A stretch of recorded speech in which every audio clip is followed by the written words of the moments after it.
All right, one last video for this writing assignment. These are the guidelines for most academic writing, and so depending on your field that you enter, you will have some expectations in colleges and universities, and these are some general, safe, simple tips that you can follow. First, in English, we always follow the MLA format. So find out what your format is in another subject. So you've got the APA or Chicago style in your history or psychology courses. This is the one that we'll follow in English. The rules are a little bit different in each one. Be sure to find out what the expectations and rules are for each different format.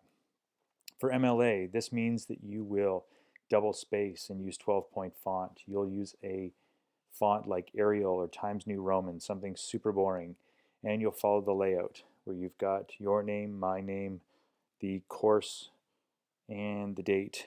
The fanciest thing we do is center things for our titles. Please give it a nice, original, creative title, something that is not just essay paragraph, and make sure you indent the first lines. Everything should be double spaced, not 1.5 spacing. Now, when it comes to using quotations, you will want to follow one of three formats for MLA quotations. And please note that in my examples that follow, I don't have them double spaced because I want to have them appear on the slide and all fit. However, yours should be double spaced. First, do not refer to parts of the book or parts of the poem. Don't make appeals to the form of whatever it is you're writing about.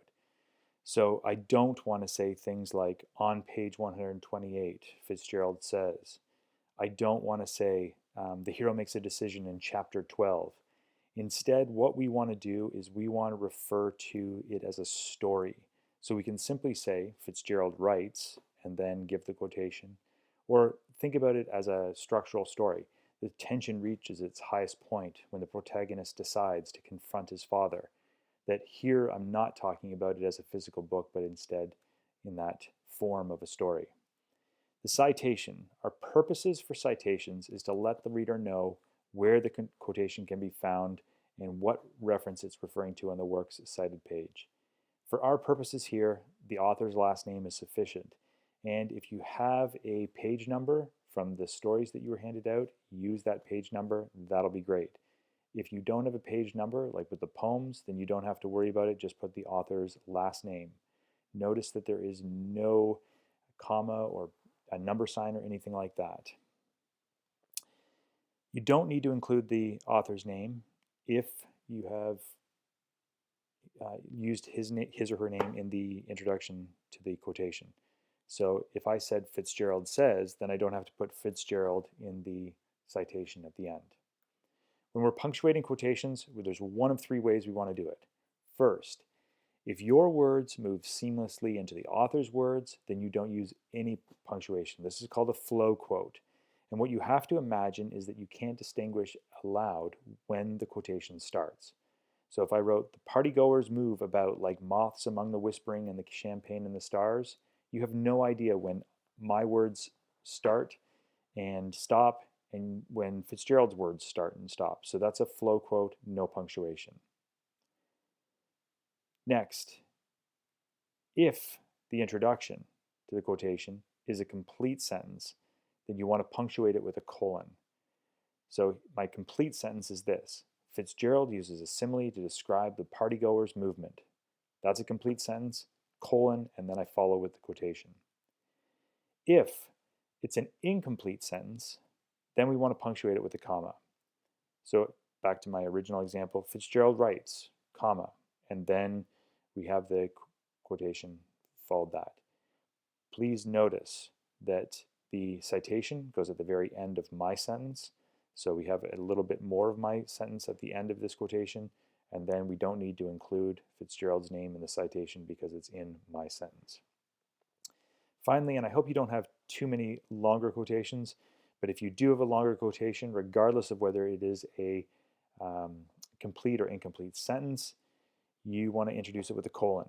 You also move the margins in slightly, and we don't use quotation marks. So it looks like this. My sentence is, the setting includes a detailed description of one of the period's new home appliances. And then I have a colon. There's my quotation. Notice there's no quotation marks. I've got the citation at the end. And then I go back to the regular format when I continue after the quotation. The appliance is one of pure luxury and consumption. And finally, if there's one thing I would love you to learn before you head off into the world of college and university, it's when to use quotation marks and when to italicize. This is the bane of every English teacher. Short stories and poems should be in quotation marks. If it's an entire book or text, it is in italics. And when you're handwriting, that should be underlined, but we'll use italics. And please note that there are some things that are book-length poems, like Paradise Lost. That is an entire text. That is in italics. One way to think about this is referring to one of my favorite albums, which is AC/DC's album Back in Black. If I said something like Back in Black is my favorite, you don't know whether I'm talking about the great track Back in Black, or if I'm talking about the album Back in Black. So this means, and this means, that this is my favorite album. But this means this is my favorite song. And so you can tell quotation marks means the song, italics means the album.